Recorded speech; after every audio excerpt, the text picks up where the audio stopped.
So my husband and I are watching some horror movies and stuff, and I've been thinking about my cat Lily all day, just like, right? And there's few times that I heard her. A couple of times earlier today, I'm like, I think I hear her, but my husband's deaf; he can't hear shit, right? So, I've gone out like every hour or so, and I've called for her. The two times I went outside, it's like I thought I heard her. And then we're just now in the kitchen making pancakes. And I bolt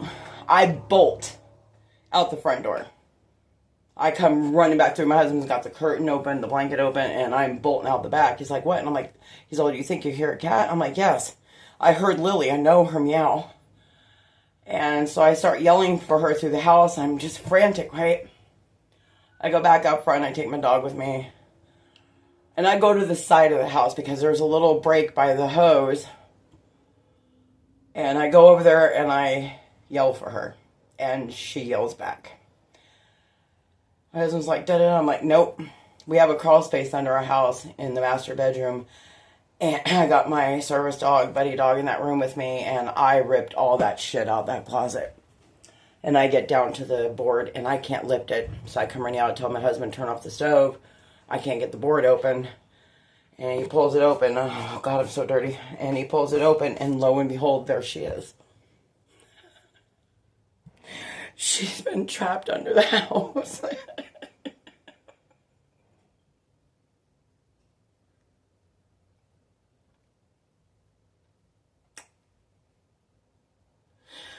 So I get some food for her because it's right there, and she won't come up. She's just like... And so my husband finally just reaches down and grabs her. And he goes to put her down, and I snatched her up, and I put her in my arms, and I picked her up, and I got my ass off the floor, and I brought her in the kitchen, and I put her down with her food. I walk away to wash my hands, and she goes, meow. I'm like, you're not going out anymore. She's here, she's safe, she's alive. She's hungry. I'm just glad that she kept meowing.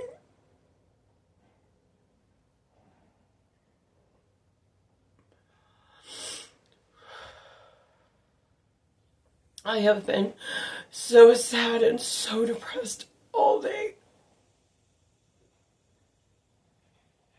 And I could have swore all day I kept hearing her, and I'm like, maybe it's just wishful thinking. But as soon as we were in the kitchen to make the pancakes, I heard her again, and I know my cat sound, and I booked it. When I say I took off running, I was gone. And something said to go to the side of the house and check if she was under there. And all I did was yell her name, and she meowed, and I went booking back. And I came running through that living room so fast and missed all the obstacles and managed not to fall, that my husband held the blankets between the kitchen and the living room open, and I'm like, just, you do the pancakes. And I went in there and I ripped everything out of that closet in like 3 seconds.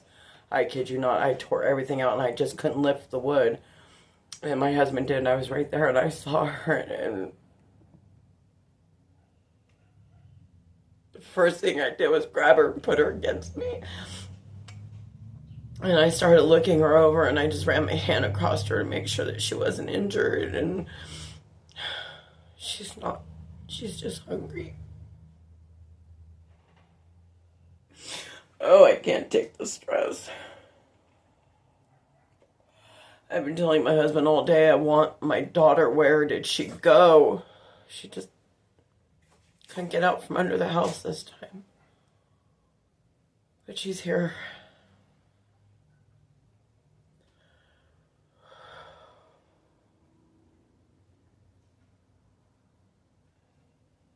I've been so scared.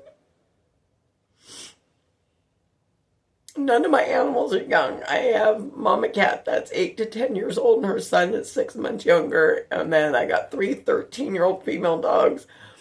And I got a dog that'll be 8 in the beginning of next year. And then I have littermate pups that are going to be 7 beginning next year. So none of them are young.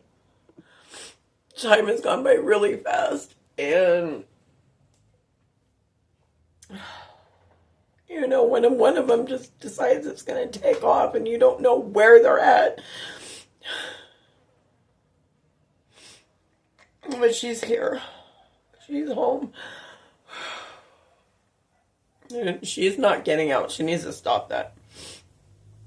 She can't keep putting me through this. My anxiety can't take it. Not knowing where my children are is not okay. Yeah, my fur babies are my children. You think I was crazy over my human children? Nothing compared to my fur babies. They are my absolute life. I've dedicated 13 years of having no fun other than raising animals to raise animals. So when one of them goes missing, I go a little cuckoo. Now maybe I can relax. She's here and she's safe and she's just hungry.